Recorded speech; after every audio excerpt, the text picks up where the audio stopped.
आइए हमीरपुर आपको लिए चल रहे हैं। उत्तर प्रदेश के मुख्यमंत्री योगी आदित्यनाथ क्या कुछ कह रहे हैं, सुन लेते हैं वहां से। माननीय विधायक राठ श्रीमती मनीषा अनुरागी जी, माननीय विधायक हमीरपुर डॉक्टर मनोज प्रजापति जी, भारतीय जनता पार्टी के प्रदेश उपाध्यक्ष जिला प्रभारी श्री देवेश कुमार कोरी जी, पूर्व सांसद श्री पुष्पेंद्र सिंह चंदेल जी, भारतीय जनता पार्टी की जिलाध्यक्ष श्रीमती शकुंतला निषाद जी, क्षेत्रीय महामंत्री संत विलास शिवहरे जी,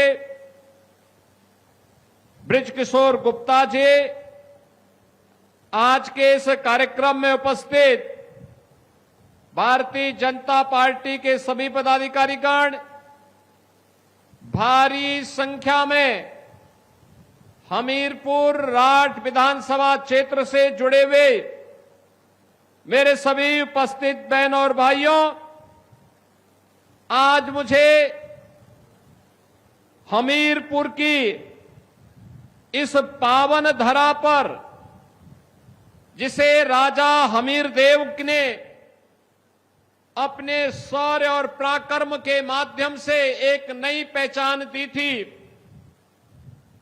जिसे देश की स्वाधीनता आंदोलन में पूज्य स्वामी ब्रह्मानंद जी ने एक पहचान दी थी, और जिस बुंदेलखंड के वीरों ने देश की आवश्यकता के लिए जब भी बलिदान देने की आवश्यकता पड़ी, ऐसी वीर भूमि हमीरपुर में मुझे आने का अवसर प्राप्त हुआ है।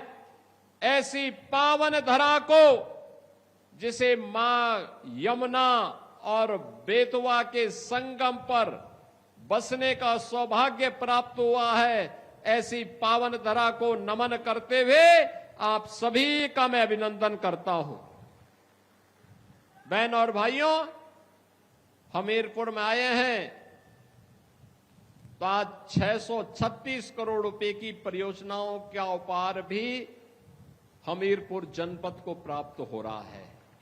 इसकी भी मैं आपको बधाई देता हूं। ये विकास की योजनाएं आज इसलिए मूर्त रूप ले पा रही हैं क्योंकि आपने अच्छे जनप्रतिनिधि भेजे हैं चुन करके, अच्छे विधायक गए हैं, अच्छी योजना को लेकर के आते हैं। याद करिए, आज से 9 वर्ष पहले बुंदेलखंड की प्रॉपर कनेक्टिविटी नहीं थी, सड़कें गड्ढों में तब्दील थी, माताएं और बहनें सिर में मिट्टी का घड़ा लेकर के पूरी जिंदगी उसी में गुजार देती थी, पानी ढोने में ही।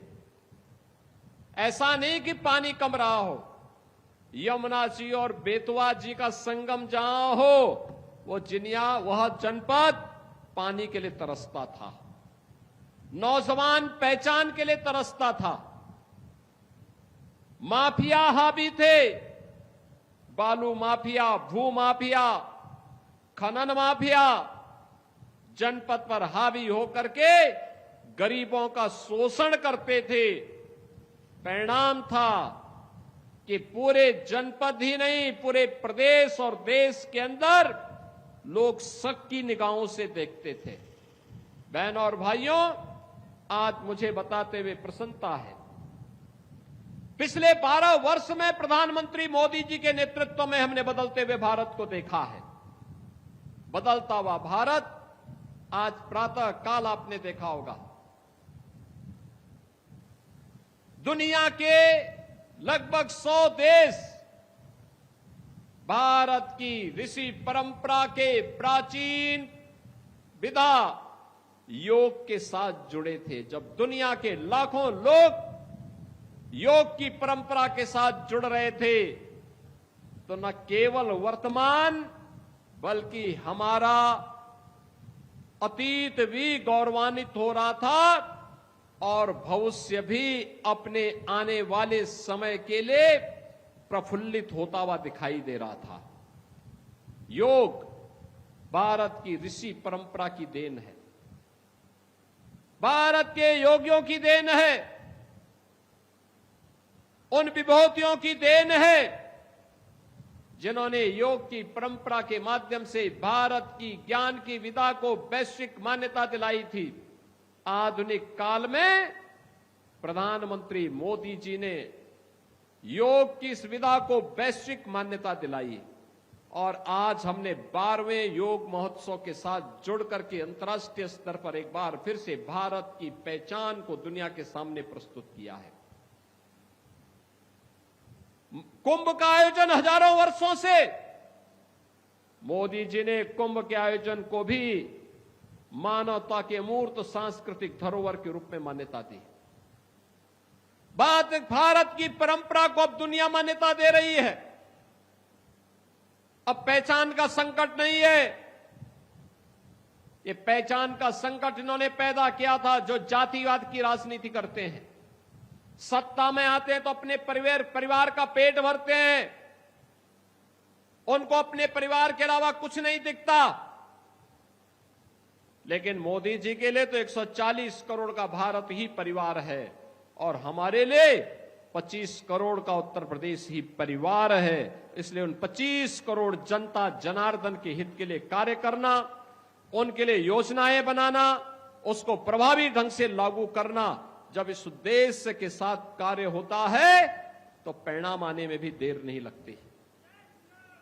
बहनों और भाइयों, आज उसी का परिणाम है जब मैं पहली बार 2017 में मुख्यमंत्री बनने के बाद बुंदेलखंड आया था।